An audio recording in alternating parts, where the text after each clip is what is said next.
There's some new information regarding Concord and its original parent company, ProbablyMonsters. And I got this information from an insider who claims that the company might not survive the absolute epic disaster of Concord's failure after Firewalk Studios, the developer, was sold to PlayStation. Before we get to this, I'd like to ask you, please hit that subscribe button, hit that bell for notifications so you don't miss any of our future videos here at the Trent Report. Wrote this up over at thatparkplace.com. I will have the link in the description below, where you can also join to be a member to help support my work here on YouTube. But just to kind of give you a recap, PlayStation and Firewalk Studios shut down Concord back in September, with Firewalk Studios' game director Ryan Ellis announcing on the PlayStation blog, "At this time, we have decided to take the game offline beginning September 6, 2024, and explore options, including those that will better reach our players." He also shared that the company would be offering full refunds. He said, "While we determine the best path ahead, Concord sales will cease immediately, and we will begin to offer a full refund for all gamers who have purchased the game for PS5 or PC. If you purchase the game for PlayStation 5 from the PlayStation Store, PlayStation Direct, a refund will be issued back to your original payment method."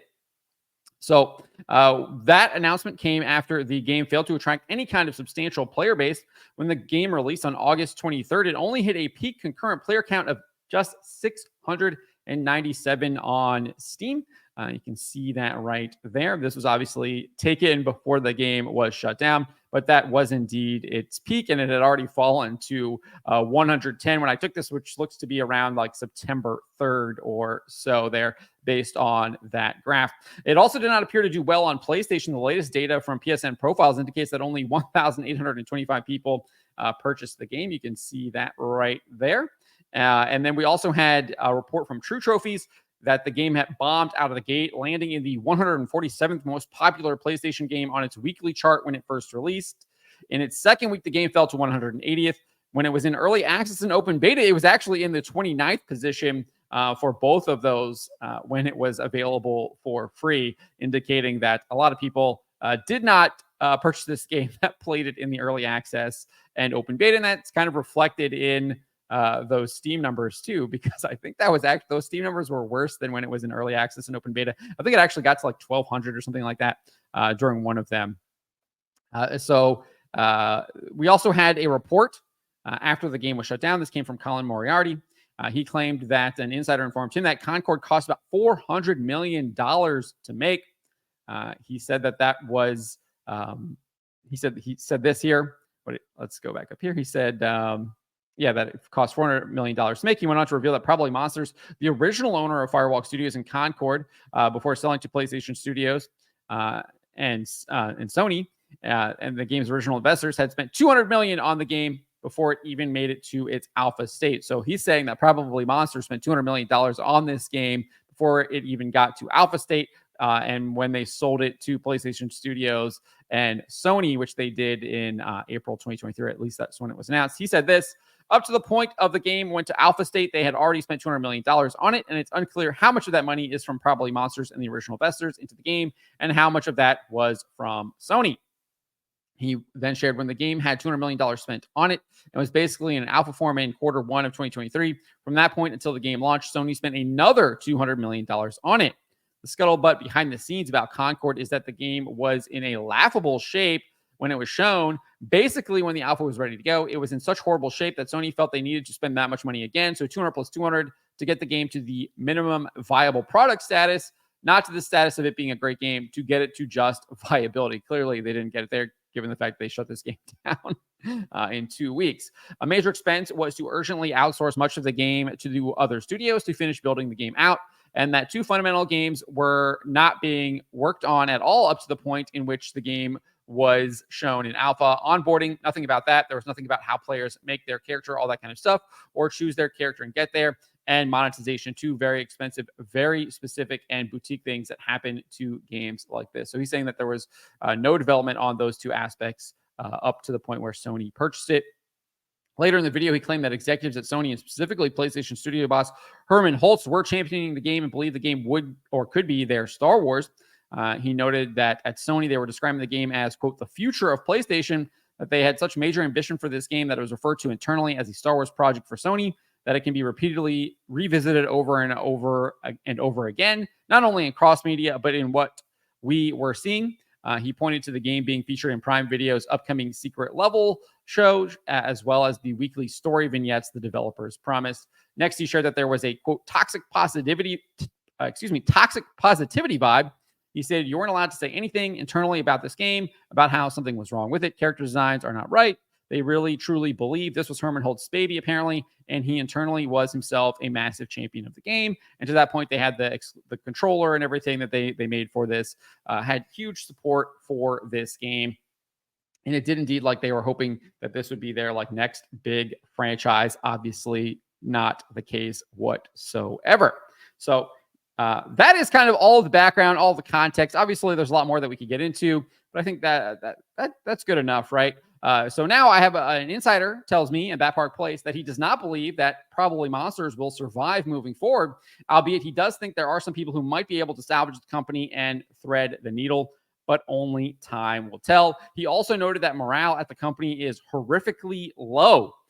Again, not really surprising, given the fact that one of their premier incubator teams completely and utterly bombed with their very first game, even with the help of PlayStation Studios and Sony. And Probably Monsters is pretty connected with Sony, not just with Firewalk Studios. But before we get to that, the idea that the morale is horrifically low, I think, is probably accurate. We saw Firewalk Studios concept artist Amanda Kiefer reveal that employees at Firewalk Studios were terrified of the future. She said this in a number of posts to X, which I think she's actually deleted these. But she basically says here in these two here, that's just what I can say from our point of view. I'm not saying change course or anything. As artists like being able to use social media to promote our work and get more jobs. But I'm saying we see this, and it does absolutely affect us since we got our teeth kicked in. And she notes that they're terrified behind the scenes of all this talk about Concord and character designs. People's livelihoods are at risk, and there are very real financial consequences that might hurt us even more. And then I guess we'll just go up here a little bit. And she does say that they are indeed terrified. None of us know which way the wind will blow with the studio. We are worried, sick, and terrified of the future. Not only that, but we have been shouldering the brunt of the emotional labor as executives, directors dodge most of the blame. So you can see that there in that third post to X. So I think that we have some evidence to support this, that not only obviously people feeling terrified at Firewalk Studios, but has kind of bled over into their original parent company, Probably Monsters. And as I was saying, these two companies are pretty connected, Probably Monsters and Sony. We kind of saw this back in 2023 when PlayStation announced the purchase of Firewalk Studios. We had the head of PlayStation Studios, Herman Holtz, saying at the time, we've had the privilege of working with Probably Monsters and Firewalk for several years, and our teams share the same ambition to create a meaningful experiences for gamers. Firewalk's innovative approach to connected storytelling and its commitment to high-quality gameplay continues to exceed our expectations. I think fans will be very pleased when they see what Firewalk has in store for them. Probably Monsters CEO and President Harold Ryan also said this: Probably Monsters is incredibly proud of the team and the game we incubated and built over the past few years. Firewalk Studios joining PlayStation Studios is a brilliant move for the team, game, and future players. Our goal at Probably Monsters is to find the best path to market for all our games, and we couldn't be happier for the Firewalk team.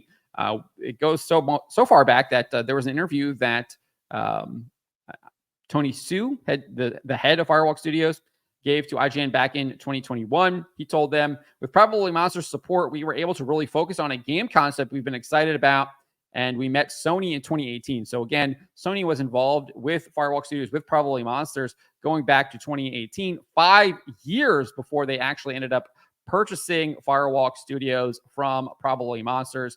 I think that these two companies are very connected together. And Probably Monsters hasn't really been around all that long, probably around that same time. I have to go and look it up. I don't have it on the top of my head. But so that, I think, does show you how closely I remember. Harold Ryan, I think, came out of Bungie.